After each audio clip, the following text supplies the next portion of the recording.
All right. Hey, I'm over in the UK here, and a little jet lag, just flew over, but at a restaurant here, having a little meeting with one of our PDO coaches here. We're just talking about improvised weapons and being aware of your surrounding here. And we just pan around here a little bit, see where we are. Beautiful. We're filming here. Cool. Back in here. So, one of the things we always talk about is being aware of your surroundings. You notice I got my back to the wall, and I'm sitting in a place where I can see the front. And this isn't about being paranoid, it's about being prepared. And if you're in the personal safety, security, self-defense business, these are things you should be thinking about. One of the things also is understanding how to fight from your environment.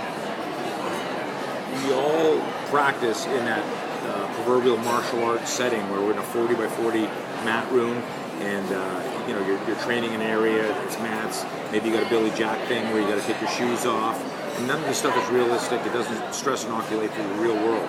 So let's not spend a lot of time on this, but if I were sitting here and a confrontation started, I need to know how the hell am I going to get up out of the table. But first, if you're going to get up, the idea of standing up and telegraphing, oh shit, here's a confrontation, betrays the element of surprise. So one thing I want you to do when you're sitting down is always be aware of improvised weapons.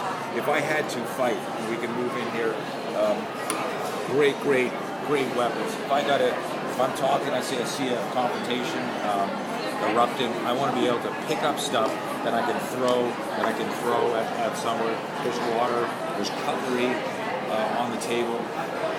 We talked about one of